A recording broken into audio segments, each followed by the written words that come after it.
Estou muito feliz de estar aqui com vocês, participando desse congresso de parapsicologia, com um assunto tão importante para todos nós, que é relacionamento conjugal. Agradeço o honroso convite feito pela Terezinha e pelo Wilson.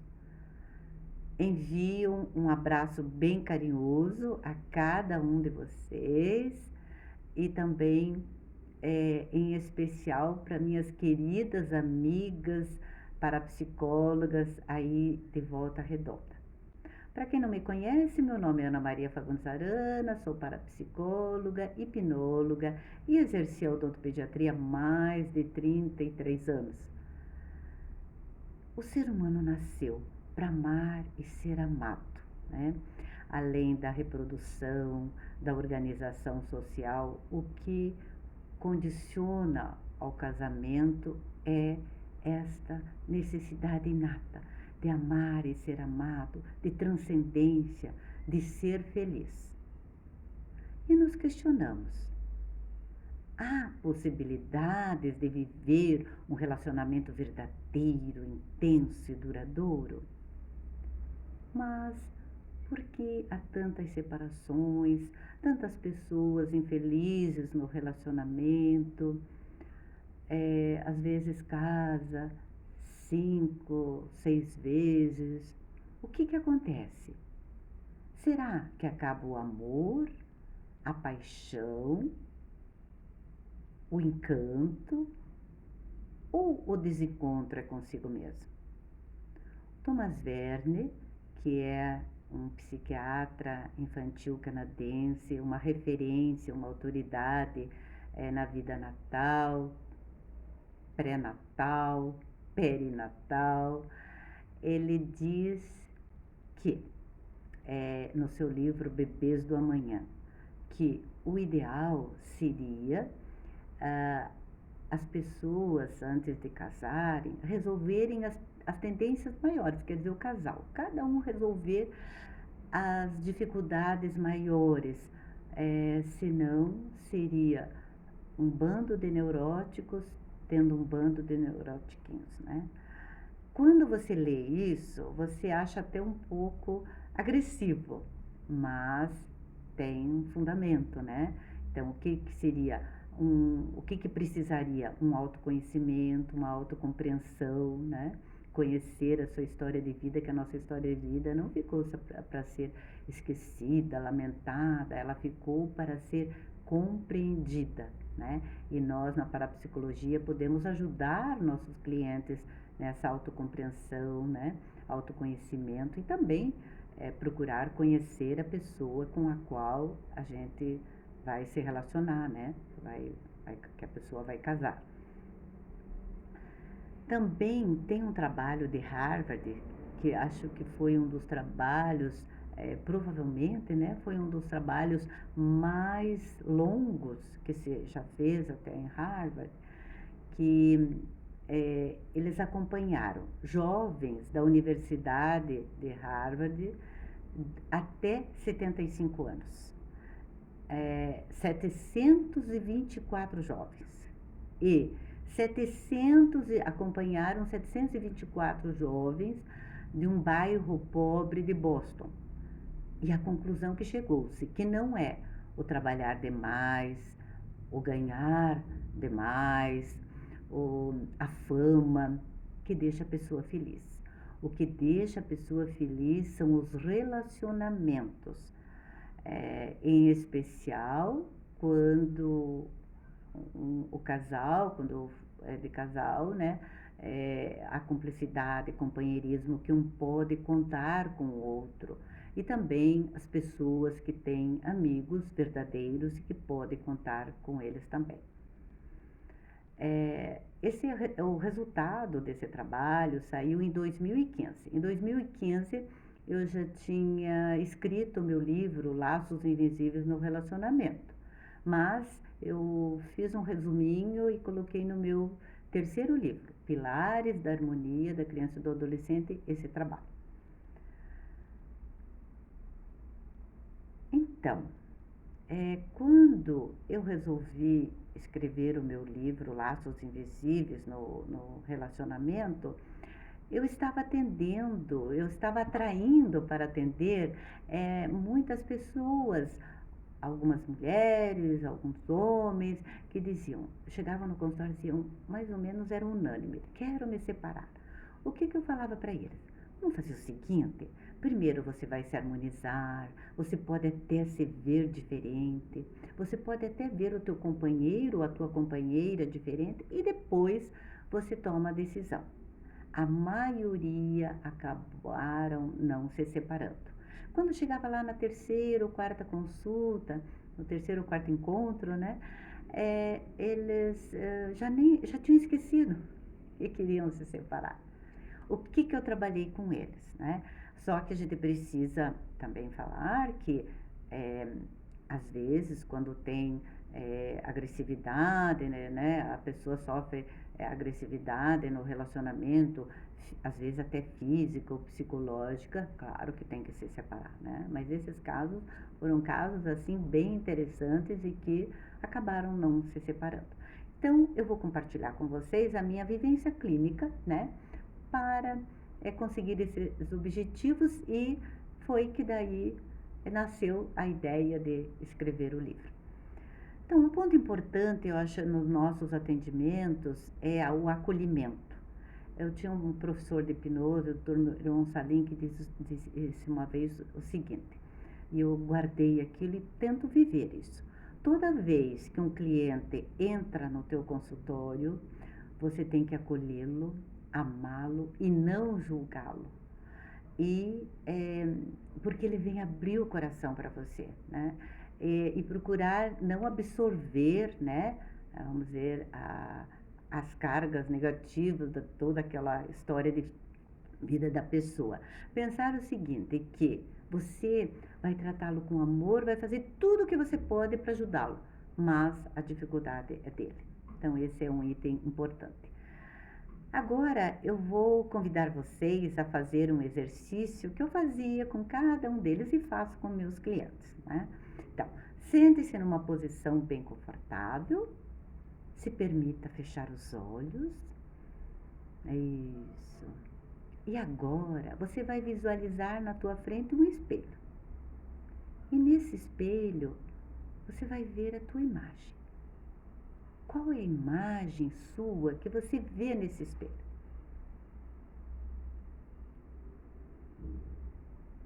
Ainda de olhos fechados, você vai se perguntar: quais os sentimentos que eu tenho em relação a mim mesmo?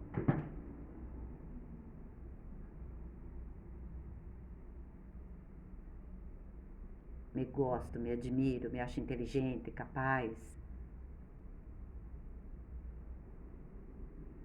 3, 2, 1, abra os olhos. O que você definiu? Você definiu autoimagem e autoestima. Autoimagem é o conceito que você tem de você mesmo. Se você não tem um bom conceito de você mesmo, como é que você vai querer que teu marido, teus filhos, tua companheira tenha, teus amigos, teus parentes, né? A autoimagem é a base para você ter uma boa autoestima. Autoestima são os sentimentos que você tem em relação a si mesmo. Se você tiver uma boa autoimagem, uma boa autoestima, você tem autoconfiança.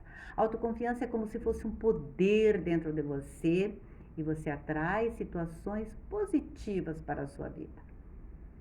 Vou dar um exemplo. O Thomas Edison, que inventou a lâmpada, ele fez muitas experiências, milhares de experiências.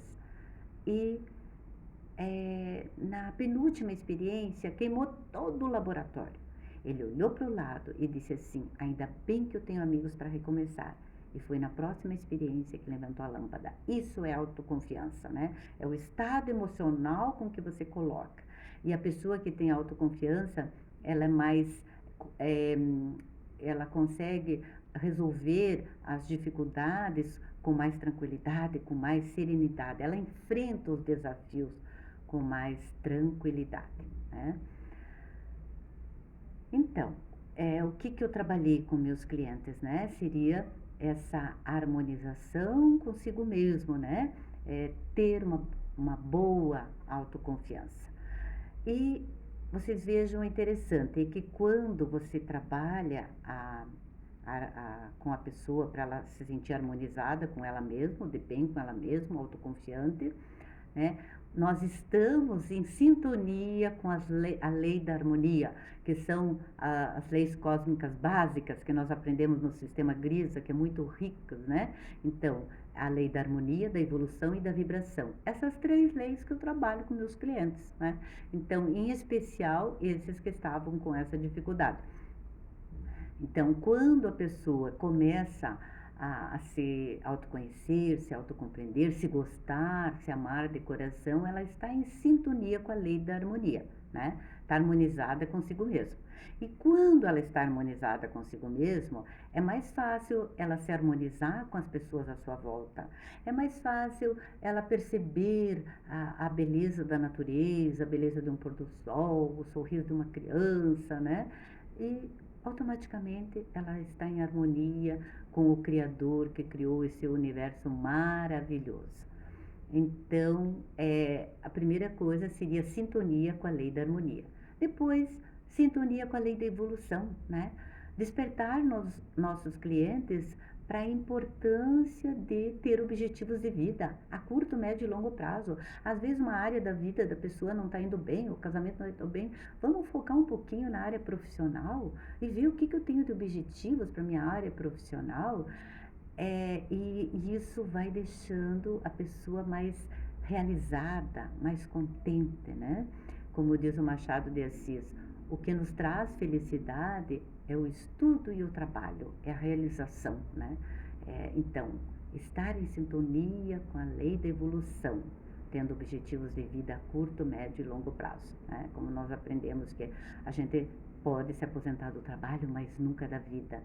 E a lei da vibração, né? O dar e o receber, o ser útil e ser valorizado, né? Em um casamento, em um relacionamento, isso é fundamental. Se só um se doa, ele se cansa, né? Assim como também na educação dos filhos, se os pais só se doam, eles não deixam o filho vibrar, não deixam o filho evoluir e ele acaba super protegendo e depois o mundo não vai super proteger, né? Então é uma troca, né? É importante então estar em sintonia, o casal estar em sintonia com a lei da vibração. A lei da vibração que faz a gente viver o presente com intensidade, não ficar lamentando o passado, preocupado demais com o futuro, não. Viver o aqui agora, aqueles momentos que o casal vive juntos, em que um ajuda o outro, né? Muito importante, então, essa lei Então, foi isso que nós estamos trabalhando com eles. Também, né, a hipnopedia, utilizamos muito a hipnopedia. Nos meus 3 livros que eu escrevi, eu dedico o último capítulo para a hipnopedia. A hipnopedia é um ramo da hipnose, um exercício prático, né, porque nós trabalhamos com algo tão subjetivo, temos que trazer alguma coisa prática nesse sentido. E você lê, a pessoa lê um texto, por exemplo, o cônjuge lê para o outro um texto durante 21 dias, 3 vezes, em que esse texto, o primeiro parágrafo reforça-se a autoestima, no segundo parágrafo trabalha-se a dificuldade no positivo, e o terceiro parágrafo trabalha-se mais uma vez a autoestima. Tem um resultado fantástico para criança, jovem, adulto, para casais, né? Porque quando a pessoa está fazendo, ela interioriza e ela muda em relação ao outro, e telepaticamente nos próximos dias ela vai transmitindo tudo isso, né? Eu também criei uma hipnopedia para a pessoa fazer para si mesma, que ela pode gravar, colocar para gravar 1 hora depois que ela está dormindo, quando ela está ali no sono REM, quando começa a se organizar os pensamentos para o dia seguinte. Ou então ela lê quando ela está da onda beta para alfa, sabe quando dá aquele soninho assim? Ali ela lê para si, tá? Então também utilizamos para esses clientes a hipnopedia. E enquanto a gente está desenvolvendo a ficha clínica, você vai pontuando também, definindo a dificuldade da pessoa no relacionamento, né? Se é um, se são os dois, o que está acontecendo, para ajudá-la a se libertar. No livro até coloquei venenos no relacionamento, né? Dessas dificuldades que a pessoa está enfrentando. E foi isso que eu fui trabalhando com essas pessoas e que teve um resultado fantástico. Por isso que eu escrevi o livro. Claro que ali também nós temos os tipos de personalidade, que é uma riqueza que nós temos no sistema GRIS, a tabela familiar. Tudo isso vai sendo analisado e vai ajudando a pessoa a se harmonizar, né? Então, vou falar um pouquinho bem rapidinho dos venenos do relacionamento, né? Vícios como o álcool e a droga, nós que fazemos atendimentos percebemos como esses vícios podem trazer sofrimento para toda a família e de geração a geração, né? Que dá uma ilusão de felicidade. São pessoas que têm, assim, têm necessidade de dopamina, né? Então, o álcool traz momentaneamente aquela descarga de dopamina para a pessoa, que o cérebro produz, né? Dá aquela sensação de prazer. Mas isso pode ser conseguido de outras formas, que depois no final nós vamos falar um pouquinho disso, né? A desarmonia sexual, né? É muito importante o casal que vive uma sexualidade com amor, porque a relação sexual é uma união de corpo, mente e alma e sempre deve ser vivida com amor, né? Todos nós nascemos de uma relação sexual e o que gera um ser lindo e maravilhoso é algo lindo e maravilhoso, né? Então a sexualidade tem que ser encarada dessa forma. Antigamente era como um tabu, uma coisa feia, pecado. Hoje em dia está muito banalizado. Nós temos, em especial com os jovens, nós temos que encontrar o equilíbrio. A indiferença mata o amor. É tão gostoso a gente chegar num lugar e se sentir acolhido, né? Valorizado. E assim que tem que ser no nosso lar. O nosso lar é o nosso porto seguro, né? É um lugar de um acolher o outro e depois, quando tiverem os filhos, também acolherem os filhos.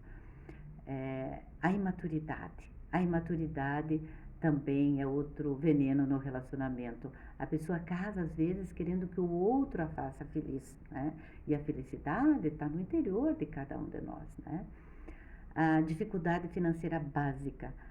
Quando eu escrevi o segundo livro, Laços Invisíveis no Relacionamento, eu conversei com alguns juízes da vara da família e eles falaram, quase todos eles foram unânimes em dizer que a dificuldade financeira traz problemas e às vezes muitas separações. Até um disse assim, quando são namorados, diz assim, meu bem, quando vão se separar é meus bens, que dá muita confusão nas separações por causa dos bens, né? A crítica pode ser destrutiva ou construtiva, jamais a crítica destrutiva, né? Então a crítica destrutiva é aquela que geralmente é na onda cerebral gama, lá em cima, né?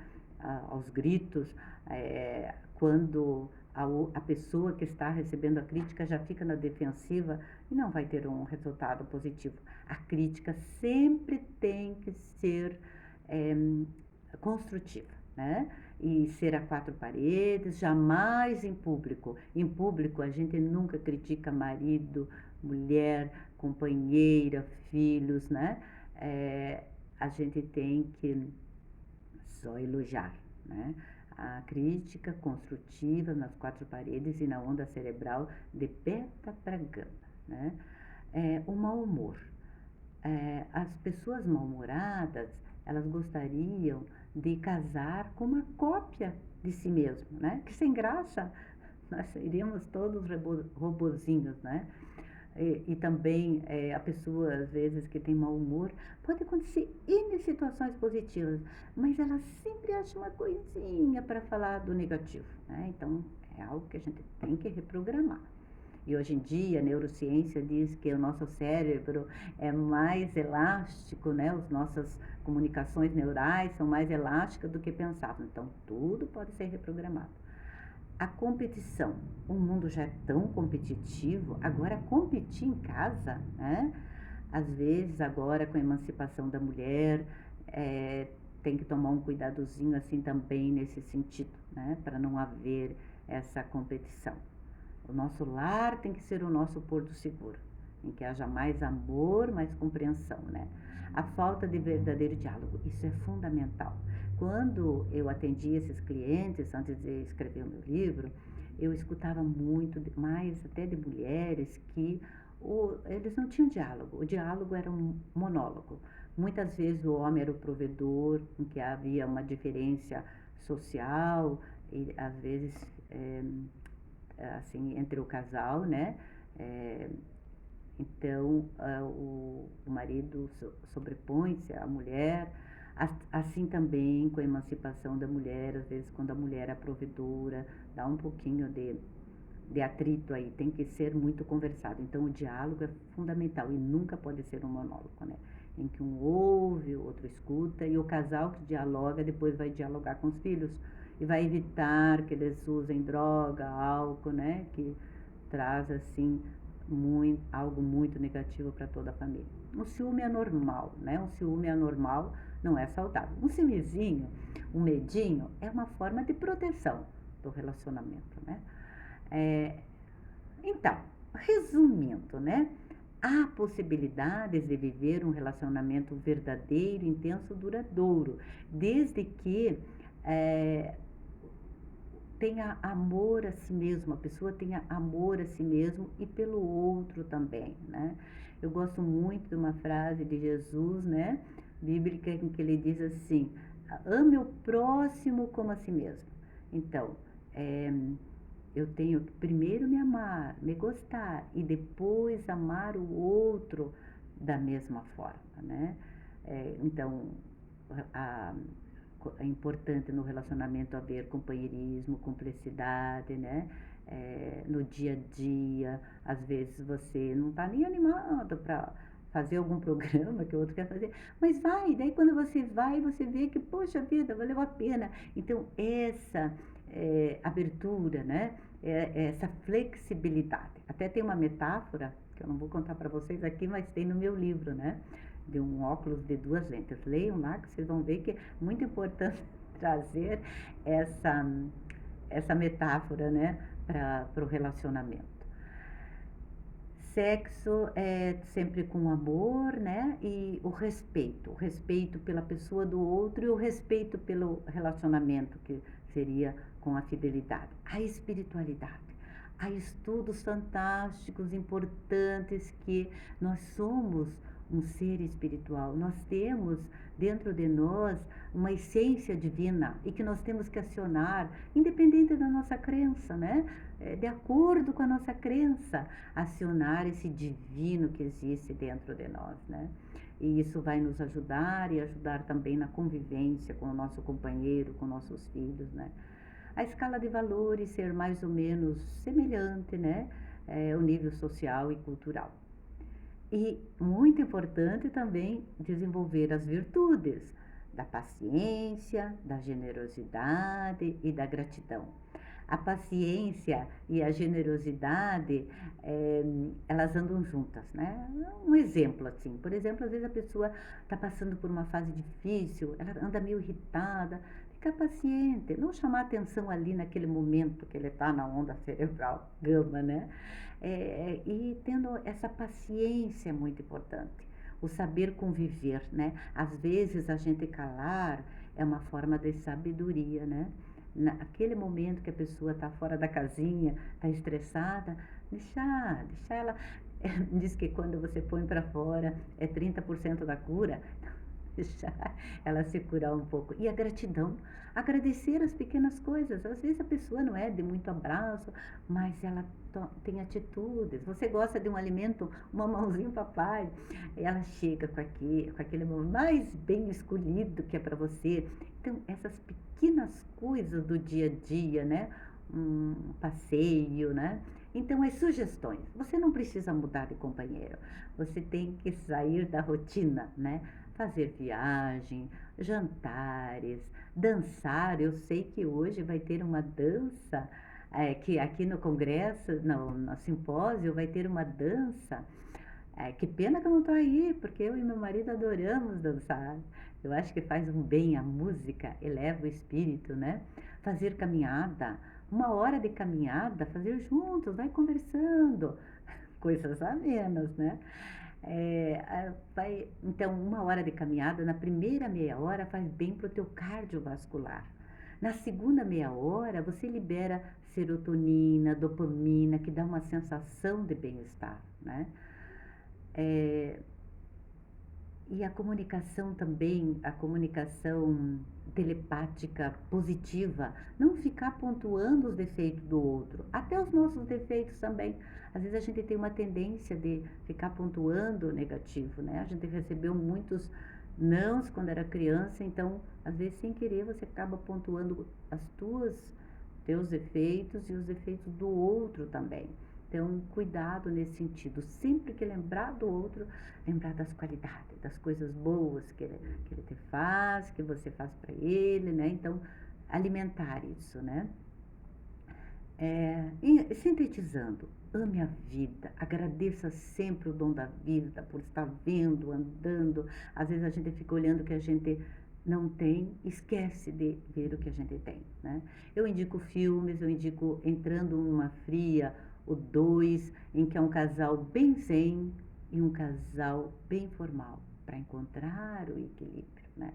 Prova de Fogo, quem me indicou há muito tempo em um congresso foi a Olivia, e eu tenho indicado para meus clientes quando estão com alguma dificuldade no relacionamento. E eu encerro a minha fala com a palavra amar. Abrace mais teu marido, teus filhos. O abraço é curativo, o abraço é libertador.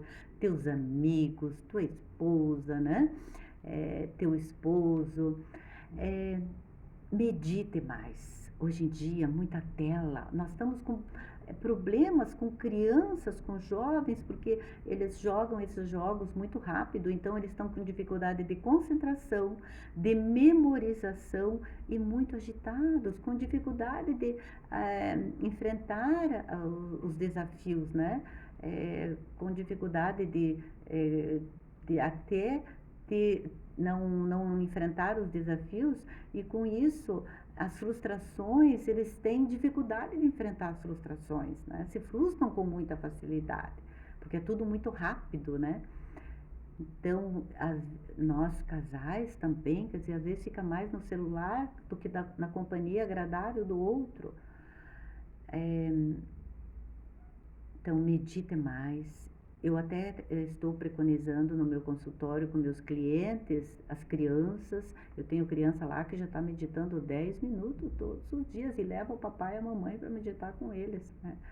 Ame mais, né? A gente se amar, se gostar de coração e amar o outro da mesma forma, que está relacionado também com a generosidade. Ria mais, leva a vida com mais leveza. Às vezes dá umas brincadas, alguma coisa que não deu muito certo, né? Com a gente mesmo. Então, foi um prazer imenso estar aqui com vocês. Espero encontrá-los numa próxima oportunidade. Um grande abraço e tudo de bom, e um simpósio maravilhoso, com entusiasmo, luz e muita sabedoria, que vocês têm muita.